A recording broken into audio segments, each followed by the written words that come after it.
अहमदाबाद में हुए विमान हादसे ने पूरे देश को झकझोर कर रख दिया है। यह हादसा 12 जून 2025 को हुआ जब एयर इंडिया का Boeing 787-8 Dreamliner flight AI-171 take off के कुछ ही समय बाद दुर्घटनाग्रस्त हो गया। इस हादसे में 241 यात्रियों और क्रू मेंबर्स के साथ साथ जमीन पर मौजूद 33 लोगों की जान चली गई। अब इस हादसे की जांच के लिए महत्वपूर्ण कदम उठाया गया है। हादसे में मिले ब्लैक बॉक्स को अमेरिका भेजा जा रहा है। आइए जानते हैं कि यह ब्लैक बॉक्स क्या है, इसे विदेश क्यों भेजा जा रहा है और जांच का पूरा मामला क्या है। दुर्घटना अहमदाबाद से उड़ान भरने के तुरंत बाद हुई। विमान बीजे मेडिकल कॉलेज के रिहायशी इलाके में क्रैश हुआ, जिसमें भारी नुकसान हुआ। जांच के दौरान घटनास्थल से एक black box flight data recorder बरामद किया गया, जो एक इमारत की छत पर मिला। यह ब्लैक बॉक्स हादसे के कारणों को समझने की कुंजी माना जा रहा है। आपके मन में सवाल उठ रहा होगा कि ब्लैक बॉक्स क्या है और यह क्यों महत्वपूर्ण है। आपको बता दें, ब्लैक बॉक्स विमान का एक ऐसा उपकरण है जो उड़ान के दौरान महत्वपूर्ण डेटा बातचीत को रिकॉर्ड करता है। इसमें दो हिस्से होते हैं। फ्लाइट डेटा रिकॉर्डर FDR, यह विमान की गति, ऊंचाई, इंजन की स्थिति जैसी तकनीकी विवरण रिकॉर्ड करता है। दूसरा कॉकपिट वॉइस रिकॉर्डर CVR, यह पायलटों की बातचीत और कॉकपिट के अन्य ऑडियो को कैप्चर करता है।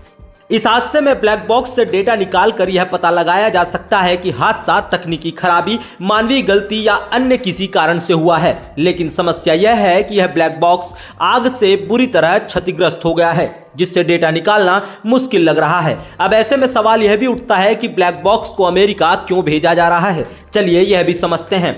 भारत के पास बोइंग 787-8 जैसे आधुनिक विमान के क्षतिग्रस्त ब्लैक बॉक्स से डेटा निकालने की उन्नत तकनीक और विशेषज्ञता नहीं है। यह प्रक्रिया बेहद जटिल है और इसके लिए खास उपकरणों की जरूरत होती है, जबकि अमेरिका में नेशनल ट्रांसपोर्टेशन सेफ्टी बोर्ड यानी NTSB और बोइंग के मुख्यालय में ऐसी उन्नत प्रयोगशालाएं और विशेषज्ञ मौजूद हैं जो क्षतिग्रस्त ब्लैक बॉक्स का विश्लेषण कर सकते हैं। बोइंग, जो इस विमान का निर्माता है, अपने तकनीकी ज्ञान से डेटा डिकोड करने में मदद करेगा। हालांकि ब्लैक बॉक्स को अमेरिका भेजने का फैसला लिया गया है, लेकिन यह प्रक्रिया भारतीय अधिकारियों की निगरानी में होगी। जल्द ही एक भारतीय टीम ब्लैक बॉक्स लेकर अमेरिका रवाना होगी ताकि पारदर्शिता बनी रहे।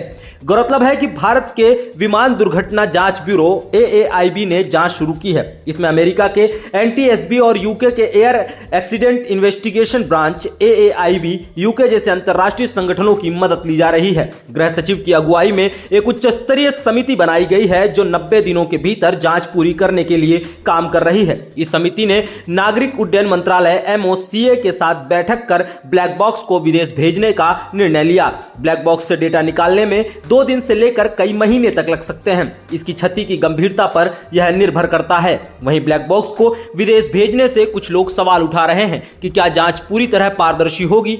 कई विशेषज्ञों का मानना है कि भारत को अपनी तकनीकी क्षमता बढ़ानी चाहिए ताकि भविष्य में ऐसी स्थिति में विदेश पर निर्भर न रहना पड़े। खैर, जांच के नतीजे यह तय करेंगे कि हादसे की वजह क्या थी, तकनीकी खराबी, मानवीय भूल या कुछ और। इसके आधार पर बोइंग और एयर इंडिया जवाबदेही तय होगी और भविष्य में सुरक्षा के लिए कदम उठाए जाएंगे। अहमदाबाद विमान हादसे की गुत्थी सुलझाने के लिए ब्लैक बॉक्स को अमेरिका भेजना तकनीकी जरूरत है, लेकिन यह भारत की अपनी जांच क्षमता पर भी सवाल खड़े करता है। जांच के नतीजे न सिर्फ हादसे के कारणों को उजागर करेंगे, बल्कि हवाई यात्रा में लोगों का भरोसा बहाल करने में भी अहम भूमिका निभाएंगे। अगले 90 दिनों में जांच पूरी होने की उम्मीद है और जब तक देश की नजर इस पर टिकी रहेगी। Bureau report, Bhopal.